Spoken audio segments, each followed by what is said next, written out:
Halo warga desa Sukaudi, baik lagi sama aku Devian Viana, salah satu tim di UC Kali ini beda nih karena bakal ada dua temen aku yang nemenin aku di sini. Nanti kita kenalan ya. Nah kali ini segmennya beda dari mencekam kemarin. Jadi kita bakalan bergiliran cerita pengalaman horor yang kita alami. Kalau bisa sih pas bareng-bareng karena ini di sini kita nanti bakal cerita tentang pengalaman kita pas dulu berkemah ya guys. Jadi gini, sekitar tahun 2010, aku lupa sih tepatnya, tapi sekitar itulah kita masih kelas 1 ya, masih kelas 1 SMA. Kita itu ada kegiatan berkemah itu 3 hari 2 malam. Di sana kita berkemah biasa ya, seluruh angkatan itu diwajibkan untuk mengikuti acara itu, kegiatan itu. Jadi ada sekitar 700-800an orang itu semua ikut kegiatan itu. Dulu namanya Pertika atau ya, kalau nggak salah, iya nggak sih? Pertika ya, Pertika. Nah, ini adalah salah satu malam yang menurut aku waktu itu termasuk malam yang mencekam ya, karena benar-benar kita ngerasain betapa malam itu tuh banyak banget orang yang kayak gitulah. Nanti lebih detailnya biar teman-teman aku yang cerita, karena mereka juga mengalami hal yang gitu-gitulah. Oke, langsung aja, ini dia lingkar cerita.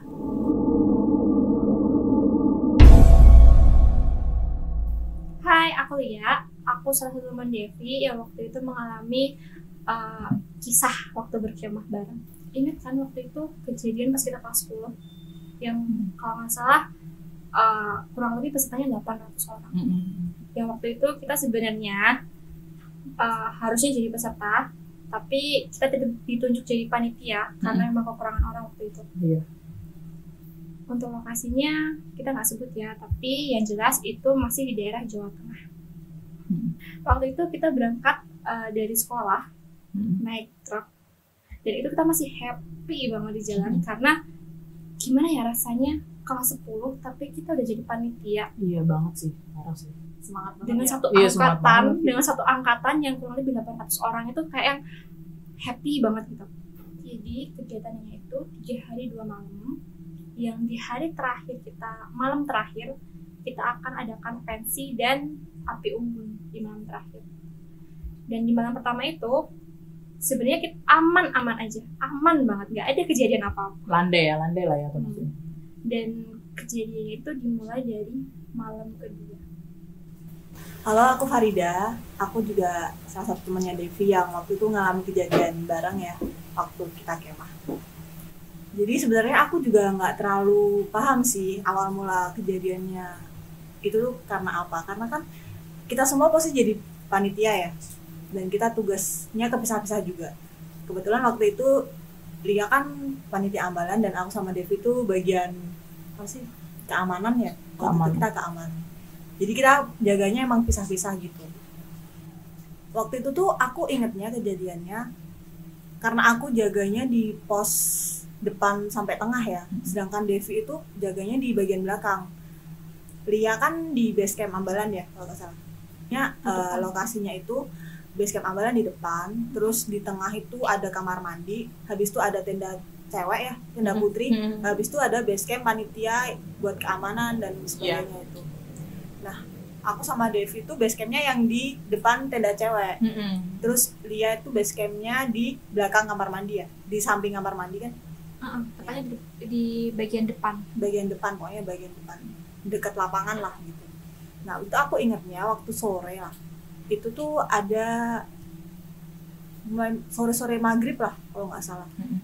Itu tuh ada suara teriak-teriak dari tenda cewek. Waktu itu kondisi hujan ya guys, kalau kalian masih ingat. Hujan. Dan chaos banget. Pas hujan aja tuh udah chaos gitu. Karena peserta kan pada panik ya, karena baju-baju otomatis tenda semua barang-barang basah. Ya kan. Terus ditambah ada kejadian itu waktu sekitar habis maghrib itu ada suara teriakan dari tenda cewek. Dan ternyata waktu aku nengok itu tuh udah rame-rame, udah kumpul-kumpul gitu, kabarnya ada salah satu peserta perempuan yang kesurupan. Jadi waktu itu, waktu ada kejadian kesurupan itu, kita sebagai panitia juga langsung berusaha mengkondisikan acara ya, tetepan, karena otomatis kan peserta yang lain juga jadi takut gitu, apalagi peserta yang satu tenda sama perempuan yang kesurupan itu. Ya kan. Habis itu aku ingetnya ada salah satu panitia yang manggil guru untuk ya mengkondisikan peserta yang lagi kesurupan itu, entah didoain, entah gimanain, aku nggak tahu ya waktu itu, soalnya kita nggak lihat jelas kejadiannya waktu itu. Dan udah kondusif, setelah itu udah selesai, terus semua peserta dan panitia diarahkan buat persiapan malam pensi sama api unggun. Waktu itu kita pikir udah aman ya. Aku inget banget, aku lihat anak yang kesurupan itu, yang tadi yang kesurupan tuh, dia udah senyum-senyum, udah ketawa-ketawa, dia udah kondisi sadar, udah baik-baik aja, di samping guru yang tadinya nyembuhin dia gitu ibaratnya. Dia udah kelihatan baik-baik aja gitu. Dan aku pikir waktu itu, wah, oh ya udah selesai nih. Ternyata nggak mengerikan dugaan kita nantinya gitu. Tapi ternyata salah. Itu tuh baru permulaan dari teror malam itu gitu. Jadi aku inget banget waktu itu aku jaga pensi di bagian peserta, di samping lah, di samping. Jaraknya agak jauh dari api unggun ya. Aku berdiri sama teman aku satu lagi di bawah pohon. Itu aku posisi jongkok, teman aku tuh berdiri. Teman aku nih sebut aja Ingga. Si Ingga ini dia berdiri, waktu itu dia rambutnya panjang, jadi dia dikucir gitu, dikucir kuda emang. Dia berdiri, kita jaga biasalah ya, karena capek ya, jadi kita cuman berdiri sambil ngeliatin, sambil ya lihat oh acaranya berjalan lancar, nggak ada masalah sebenarnya. Sampai ada kejadian, dia tuh si Ingga ini tiba-tiba dia kayak panik gitu, kayak pegang leher, terus dia tuh kayak nengok-nengok panik gitu, gelisah gitu. Terus aku kan yang lagi jongkok di bawah tuh, aku langsung lihat gini, kenapa? Aku nanya, ngopo? Terus dia bilang, dia masih nggak jawab, dia masih cuma nengok-nengok nggak jelas sambil megangin leher gitu. Terus dia bilang, kayak mau jalan aku toh? Far, kayak mau jalan aku toh? Gitu, sambil megangin leher. Aku kan kaget ya denger dia kayak gitu. Terus aku langsung berdiri kayak, jalan opo? Akan aku dodok, ket mau gitu. Iya, ono sing jalan aku, dia tuh ngomong itu berkali-kali, ono jalan aku, ono jalan. Jadi si Ingga ini kerasa ada sesuatu yang megang leher dia, ada sesuatu yang menyentuh dia di bagian leher. Dan itu bikin panik karena kita waktu itu berdiri di bawah pohon dan di sekitar kita tuh nggak ada orang. Bener-bener nggak ada orang. Jadinya ada sih orang, tapi jaraknya jauh dan nggak mungkin orang yang ada di belakang dia megang leher. Makanya dia langsung mungkin sugesti dia buat menenangkan diri, dia langsung bilang, ini kamu kamu kan yang megang leherku. Padahal aku posisi jongkok di bawah, kan nggak mungkin banget ya. Iya sih. Tangannya seberapa panjang gitu kan. Dari situ dia langsung gemetar, badannya gemetar, langsung nangis. Itu aku inget banget, dia langsung nangis. Aku langsung mapah dia balik ke base camp.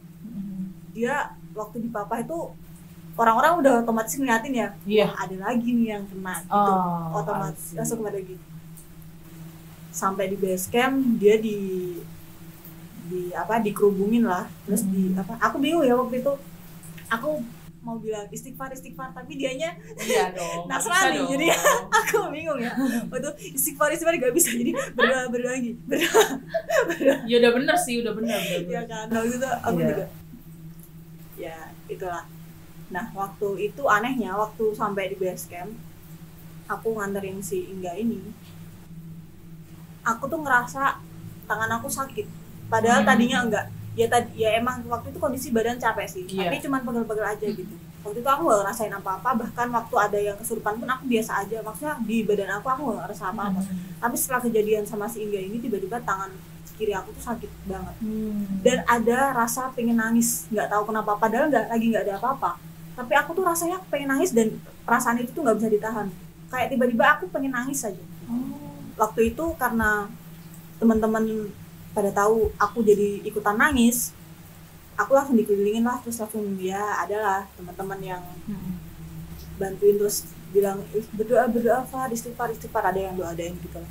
Setelah kejadian itu nggak tahu, aku dulu agak lupa ya kronologinya, maksudnya yang aku rasain waktu itu apa, yang jelas berangsur-angsur perasaan pengen nangis itu hilang, tapi sakit di tangan aku tuh masih. Nah, waktu itu tuh malah justru aku tuh kayak orang bego gitu, karena nggak tahu apa-apa. Aku kan jaganya di belakang nih ceritanya. Belakang tuh, waduh, sebenarnya lebih serem sih daripada di depan, karena depan kan banyak orang kan, bener-bener kumpulan orang-orang tuh lagi ada di depan. Dan kamu tahu gak sih yang pas ada warung kan, warung tuh bener-bener belakangnya tuh kuburan, dan aku jaga di situ. Dan itu parah banget, cuma aku sendiri loh. Keren ya. Dan makanya tiba-tiba ada yang rame-rame, loh apaan ini. Terus nah pas aku jalan ke depan ke base camp, aku lihat dia udah kayak orang yang pucat gitu, udah kayak waduh, ini anak kenapa? Iya, nangis berdua lagi sama Inga ya.